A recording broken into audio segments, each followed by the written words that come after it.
Hello and welcome to Let's Talk. Today we're going to talk with Laura Davis, who's with the Guardian ad litem of Florida. And maybe you'll learn something, and maybe you'll even be able to help this wonderful group in some way. So, hi Laura, how you doing? Fine, thank you. I appreciate the opportunity. It's my pleasure. This is a very interesting program, and it's one that's very much needed for what kind of children? These are children who have been abused, abandoned, or neglected, and these are all throughout Broward County. It's a statewide program, though, so we have offices all over the state. So this is a nonprofit organization that is in conjunction with the state and Broward County. Correct. It's basically a state of Florida program with assistance from Broward County. And we also have a nonprofit program that their only goal is to raise funds for the Guardian ad litem program. Okay, what is a Guardian ad litem? A Guardian ad litem is someone who assists abused and neglected children by being their advocate in court. In court? Exactly. Okay. So this is for children who are not living in their own homes. That is correct. They've been removed by the police for their own protection, and they are now living in a foster home, a group home, or sometimes they live with a relative caregiver, such as a grandmother or an uncle. So it stands to reason that they have issues that a foster parent, a grandparent, is not capable of handling for them, and so that's why they need a Guardian ad litem. Yes, they need an independent advocate to Right. make sure that someone is speaking only on behalf of the children. Everyone has their own agenda. My agenda as the Guardian ad litem is only to represent the best interest of the child. So the judge expects me to bring all of the correct information, expects me to bring an unbiased point of view to the court and give that information. So you have in your organization how many people in your office? In my office, we have probably maybe 50-some people, and those are all staff members. The majority of the work, though, is done by our volunteers. So we have about 700 certified case volunteers, and those are the people who actually go out and meet with the children, establish that rapport, build that bond with the children, and learn all about them and what their best interests are. So how do they get certified? Well, there is a training program. So first they come in for an informational session to learn more about the program, watch a 15-minute video, ask us any questions, and then if they feel that this is right for them and that they are able to do this with their schedule, then they can stay for a short interview and pick a training date. And then there's either a 3-day training in class or a 2-day plus online training. And then they are certified to become a Guardian ad litem. And of course, there is a background check. We need to make sure that all of the volunteers are safe and can be trusted with the children. It's critical. But yeah, then they are ready to go out, and then they will be assigned a volunteer supervisor to coach them and mentor them and make sure that they're the best possible guardian they can be. And go out with them on the first visit? Exactly. So they will go out with them to show them what to do on a visit, introduce them to the family and the child, make sure that they feel comfortable and know what to look for and what to ask. They will also go with the guardian to the first visit to court to make sure that they know what to say, that they feel supported, and that they feel comfortable. So it's a wonderful program, and so much needed by these children who don't have anyone to speak for them because they sure can't do it themselves. That's correct. Some of them are actually too young to speak. We have children removed at birth sometimes. So infants and toddlers, they have no idea what's going on. They can't express their needs or what's going on.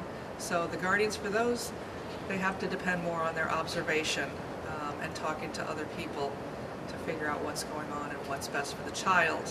Although children can be very easy to read with their expressions, their love, their attention, so they can they show their emotions. Each guardian has one. The child has one guardian. The child has you don't have one guardian. Different guardians coming to the same child. No, Only if someone were sick or in the hospital, then, we would have somebody to cover and go visit that child for them. But And the same guardian. how often does the guardian visit the child? At least once a month. Once a month is required, and they send in a short report to our office about what they've learned in that visit. But I like to go twice a month, so you can go visit at the home, you can go visit at the school, you can visit with a doctor's appointment, because all of this information is important to know about the child's needs. And you get different views from the different people that you speak to? Correct. The teacher can give me information about their behavior with other children, how they're doing in school. Do they need a tutor? Are they getting along well with the other kids, or might they need some assistance in that area? The doctor, they're going to also tell me more information about who can take care of that child. What does that child need? And how long do they stay in the program? Until permanency is reached. Our goal is permanency, a safe and permanent home. It could be reunification with the original birth parents. It could be permanent guardianship with a grandmother or another relative, or it could be adoption by a foster family or someone who is interested in adopting them forever. So, And a child is a child until they're 18 years old? that is correct. And if they age out of the foster system, the state provides some support for those children if they wish, so they can get some Well, support. by that and time, helping. they know what they need.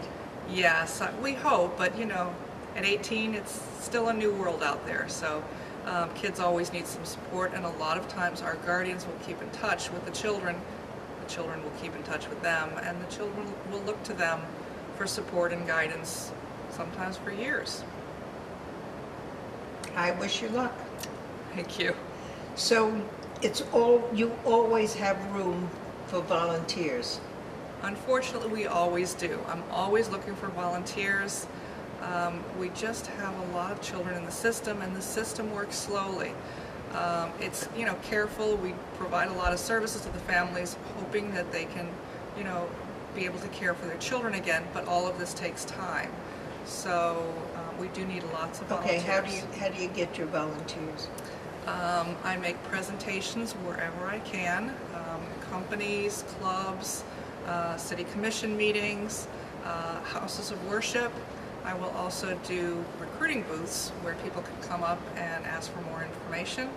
I do various community events so that people can see that I have information, come up and talk to me, and I'm always willing to talk to anybody about this program. Yeah. I find people everywhere. I'll be in the store, I'll talk to someone about the program. Okay, if someone out there in television land is interested, how do they reach you? Well, they can call the office, 954-831-6214, and I'm Laura in the recruiting department. Again, the main number is 954-831-6214. They can also go to our website, galbroward.org. That's G-A-L. Guardian ad litem. Correct, broward.org. Even though you're saying gal, a man could do it as well. Absolutely. In fact, I'm glad you asked that, because we do need more men. Most of our volunteers are women, and we do need more good male role models for these kids. Sure. So it's easier for a man to teach a boy how to become a man. It's harder for you and me to do that. So we definitely need more I men. wouldn't know how to teach a boy how to shave.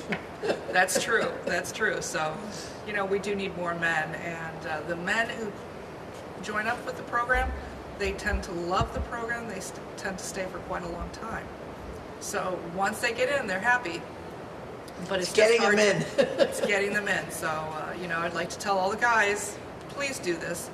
The boys need a good male role model. Throw the football with them and teach them how to be a man. So they need those good male role models. I wish you the best of luck. I think it's a wonderful program, and it's great that the court system recognized that children need an adult to speak for them. Right. They definitely need advocates, because, they're not able to explain what they need. They're not always conscious of what their needs are. It takes an outside observer who cares about them and who spends time with them to really understand that and speak for them. Now, what if you have a child who has special health needs? We have quite a few foster parents that are retired that have more time so that they can spend the time to take the children to the doctor's visits.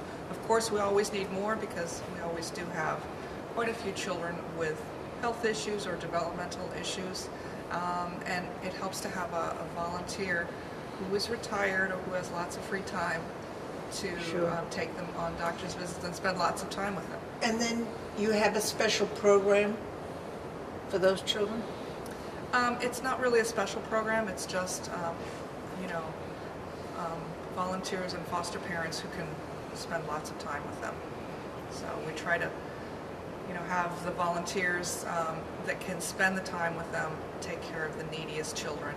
And, the foster care system tries to find foster parents who can spend that time with them.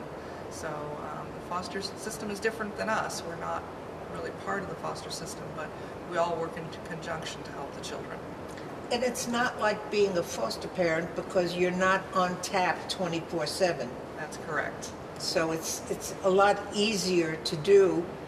It's tougher on your heart, but Right. So you do build a bond and rapport with the children, but it's not a parent-child type situation such as many of the foster parents have. is there anything that I left out, Laura, that you would like people to know? Well, I'd like them to know that there is a great need, so please feel free to call our office. We do have that informational session so that you can come in and learn if this is right for you. And So you can take a pre-class class correct. It's and just make your own decision. correct. We want to make sure that people understand the commitment because cases don't end quickly. They're months, sometimes years. And you do need to visit the child every month. We want people who are committed and can follow through and be a great advocate for that child. Somebody who can drive. Yes, actually, that's And kind of has a car. important. Yeah, we do have some office volunteers, though, that do not drive. So they can take the bus. The bus stops right by our office. So they can come in and do paperwork, help us out in that way, or sit at the front desk. So that there are other volunteer positions besides working with the child directly. Correct. But most of our needs are to help directly Sure. with the children because we have more than 1,000 children that still need a guardian. So, And how many children are in the program now? In Broward County? about 2,800 children are assigned to the Guardian ad litem program by the judges. There's about 3,500 children in the system, but we're not assigned to quite everyone. There's a few that And that's Broward County only? Broward County only. Didn't realize there were so many Yes. children in need. When I started as a volunteer, I didn't realize that either. So I was quite surprised that there were so many children in the system. I expected several hundred, Yeah, and I was shocked that it was several thousand. well, good luck, Laura. Thank you very much. I appreciate your I time. hope we help. Thank you.